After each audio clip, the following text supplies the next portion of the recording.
समझ आ रही है? तो खाने काबा में एक नमाज पर कितना सवाब मिलता है? 1 लाख। अल्लाह के नबी की जो मस्जिद है, मस्जिद नबवी, उसमें एक नमाज पढ़ेंगे कितना सवाब मिलेगा? 50,000 नमाजों का सवाब मिलेगा। और मस्जिद अक्सा जो फिलिस्तीन में है, उसमें अगर आप एक नमाज पढ़ेंगे तो उसका भी सवाब 50,000 नमाजों के बराबर है। ये बाकायदा हदीस से साबित है, अल्लाह के नबी की हदीस मौजूद है। ठीक है।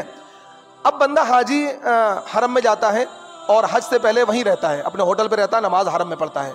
लेकिन जैसे ही 8 ज़िलहिज्जा आई, 8 ज़िलहिज्जा आई, शरीयत का हुक्म यह है कि अब जाओ और मिना में क़याम करो। क्या करो? मिना में 5 नमाजें पढ़नी है, ज़ोहर, असर, मगरिब, इशा, अगले दिन की फजर। तो अब देखिए अल्लाह ताला 1 लाख नमाजों का सवाब छुड़वा कर मिना में भेज रहा है। वहां एक नमाज पर एक ही नमाज का सवाब मिलेगा। तो इससे पता लगा यहाँ अकल नहीं चलेगी। हालांकि यार बात समझ आ रही है, 1 लाख नमाज अल्लाह छुड़वा रहा है हमसे। तो असल चीज ना तो हरम में कुछ रखा है ना मिना में कुछ रखा, असल चीज है अल्लाह का हुक्म। अल्लाह का हुक्म पूरा करना है। जब अल्लाह का हुक्म आ गया तो अब अल्लाह का हुक्म पूरा करना है। बात समझ आ रही है? इबादतों में कुछ नहीं रखा है भाई। जैसा कि आप रोजा रखते हैं, इफ्तार का टाइम तैयार है और 2 मिनट बाकी हैं। 2 मिनट पहले अल्लाह का हुक्म यह है कि अगर आप खा लोगे तो गुनाहगार हो गए, और रोजे का टाइम हो गया, इफ्तार का ऐलान हो गया। अब अगर नहीं खाओगे तो गुनाहगार हो गए। यानी 2 मिनट पहले क्या हुक्म था?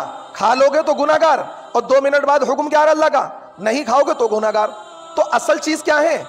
असल चीज क्या है? अल्लाह का हुक्म है।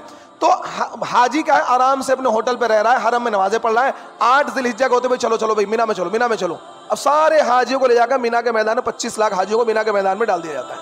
और 5 नमाजें उन्हें मिना में पढ़नी है, जहां एक नमाज का सवाब 1 लाख के बराबर नहीं मिलेगा। 1 लाख नमाज का सवाब अल्लाह छुड़वा रहा है, और कहां? मिना के मैदान। क्यों? असल अल्लाह का हुक्म है। अब कोई बंदा सोचा नहीं भाई मैं नहीं जाऊंगा मिना में, मैं 1 लाख 5 नमाजें पढ़ूंगा, 5 लाख नमाज का सवाब मिलेगा, और वहां नमाज पढ़ूंगा 5 नमाज का सवाब मिलेगा। वो अपनी अकल चलाएगा तो गुमराह हो जाएगा। क्यों?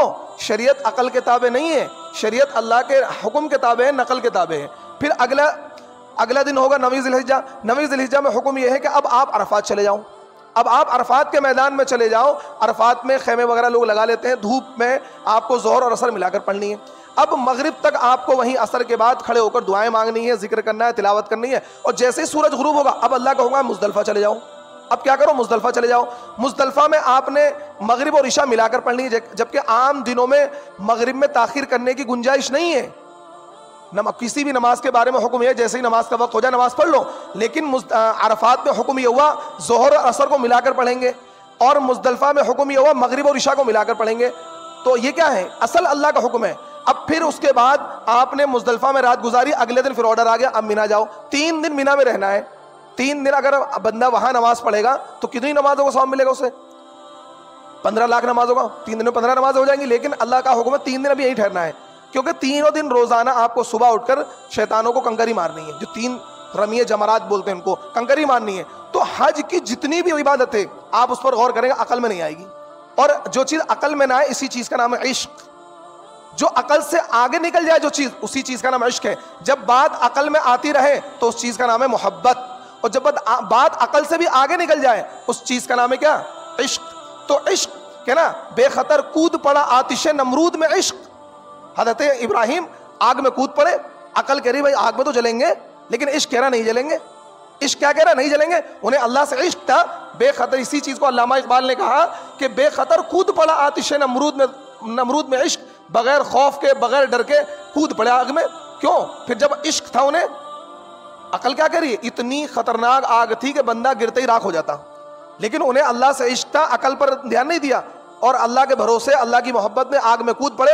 अल्लाह को भी पता था बंदा मेरे इश्क में पागल है, अल्लाह को पता था बंदा मेरे इश्क में दीवाना है, फना फिल्ला है। अल्लाह ने फौरन आग को ढकुलना, या नारुकूनी बरदम व सलामन अला इब्राहिम। आग के अंदर जलाने की सलाहियत किसने रखी है? अल्लाह ने रखी है। अल्लाह ने फौरन ऑर्डर कर दिया आग बिल्कुल ठंडी हो जाना मेरे इब्राहिम पर।